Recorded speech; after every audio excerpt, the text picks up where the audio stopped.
দেশে মব উৎপাদনের সঙ্গে সরকার জড়িত নয় কি? প্রশ্ন রাশেদ খানের। সেন্ট মার্টিন নিয়ে মাস্টার প্ল্যানের চিন্তাভাবনা চলছে, বললেন পরিবেশ উপদেষ্টা। নুরুল হুদার 10 দিনের রিমান্ড আবেদন পুলিশের, হাবিবুল আওয়ালকে গ্রেপ্তারের তথ্য সঠিক নয়। যশোরের চৌগাছায় বাস চাপায় বাবা মেয়ে হতাহত। বাইসাইকেলে স্বর্ণ পাচারের চেষ্টা, চুয়াডাঙ্গা সীমান্তে আটক 1। 5 বিভাগে ভারী বর্ষণের শঙ্কা, কমবে গরম। এবার টেস্ট নেতৃত্ব ছাড়ার আভাস শান্তর। দর্শক শুনছিলেন দিনের খবরের প্রধান প্রধান শিরোনাম, এবার বিস্তারিত। তার আগে গ্রামের কাগজের ইউটিউব চ্যানেল সাবস্ক্রাইব করুন এবং সব খবর পেতে ফেসবুক পেজ ফলো করে রাখার পাশাপাশি ওয়েবসাইট ভিজিট করুন। দেশে মব উৎপাদনের সঙ্গে সরকার জড়িত নয় কি বলে প্রশ্ন রেখেছেন গণ অধিকার পরিষদের সাধারণ সম্পাদক রাশেদ খান। তিনি বলেন, অন্তর্বর্তীকালীন সরকারের কাছ থেকে যে বিপ্লবী চরিত্র জনগণ প্রত্যাশা করেছিল তার কোনো কিছু পরিলক্ষিত হচ্ছে না। আজ নিজের ফেসবুক অ্যাকাউন্টে এক পোস্টে এসব মন্তব্য করেন রাশেদ খান। ফেসবুক পোস্টে তিনি বলেন, গতকাল মবক্রেসির মাধ্যমে লাঞ্ছিতের পর বিতর্কিত প্রধান নির্বাচন কমিশনার গ্রেপ্তার হয়েছে।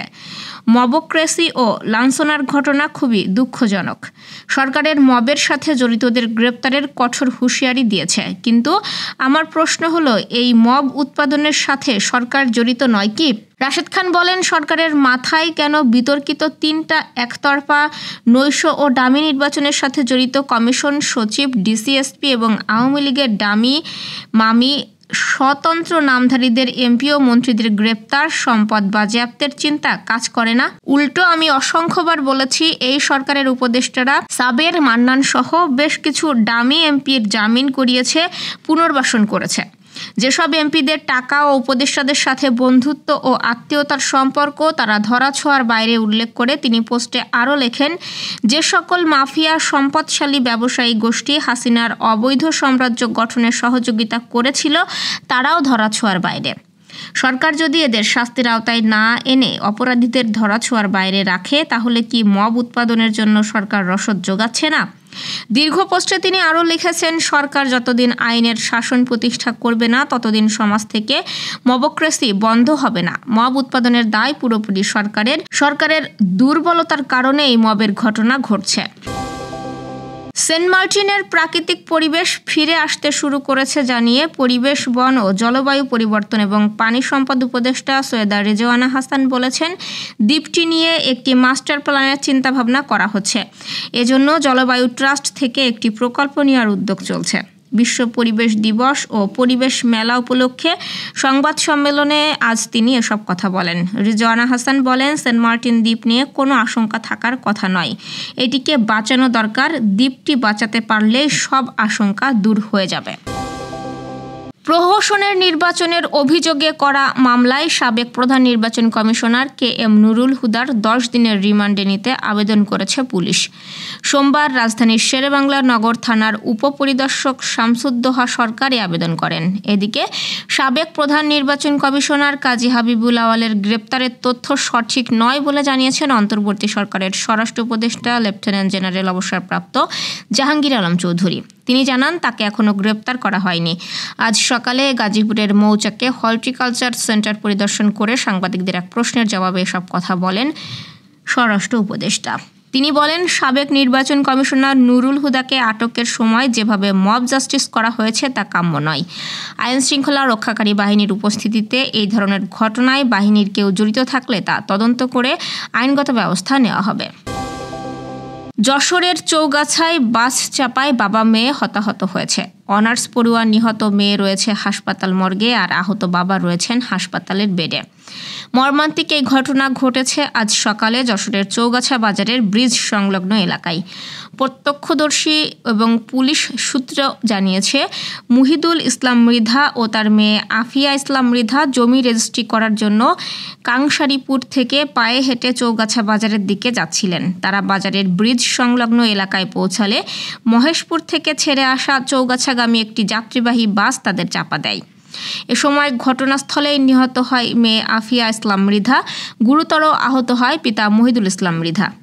আফিয়া অনার্স শেষ বর্ষের ছাত্রী। নিহতের পরিবারের সূত্রে জানায়, মহিদুল ইসলাম একটি জমি ক্রয় করেন। আজ সেই জমি রেজিস্ট্রি করার জন্য তারা চৌগাছা রেজিস্ট্রি অফিসে যাচ্ছিলেন।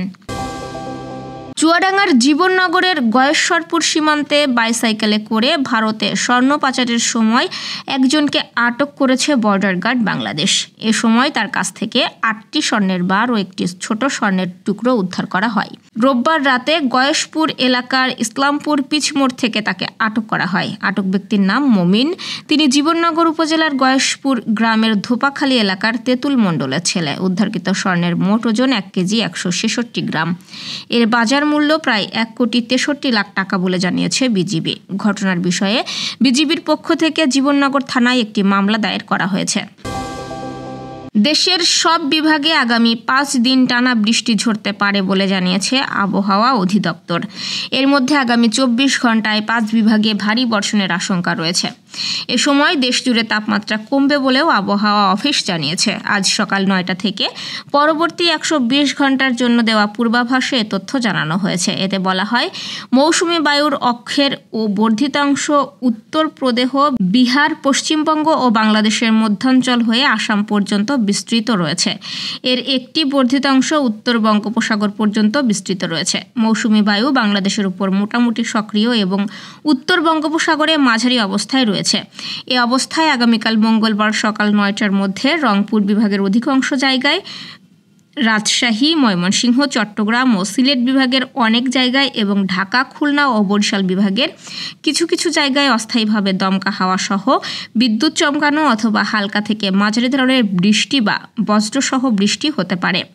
সেই সঙ্গে রাজশাহী, রংপুর, ময়মনসিংহ, চট্টগ্রাম ও সিলেট বিভাগের কোথাও কোথাও মাঝারি ধরনের ভারী থেকে ভারী বর্ষণ হতে পারে। ওয়ানডে ও টি-20 থেকে অধিনায়কত্ব হারানোর পর এবার টেস্ট দল থেকেও সরে দাঁড়াতে পারেন নাজমুল হোসেন শান্ত। শ্রীলঙ্কার বিপক্ষে চলমান টেস্ট সিরিজ শেষেই টেস্ট নেতৃত্ব ছাড়ার সিদ্ধান্ত নিতে পারেন এই ব্যাটার।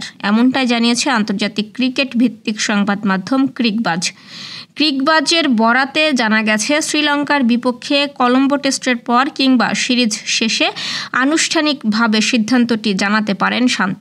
যদিও বিষয়টি এখনও বাংলাদেশ ক্রিকেট বোর্ডের সঙ্গে আলোচনার মধ্যেই রয়েছে। শান্তর ঘনিষ্ঠ এক সূত্র ক্রিকবাজকে জানিয়েছে, তিনি মনে করেন শ্রীলঙ্কার বিপক্ষে টেস্ট সিরিজের পর শান্ত টেস্ট অধিনায়ক হিসেবে আর থাকবেন না। ওয়ানডে দলের নতুন অধিনায়ক ঘোষণার জেরে এই সিদ্ধান্ত বলে নিশ্চিত হওয়া গেছে। দর্শক, এই ছিল দুপুরের আয়োজন। রাতের খবর দেখার আমন্ত্রণ রইল। সেই সঙ্গে এতক্ষণ সাথে থাকার জন্য ধন্যবাদ।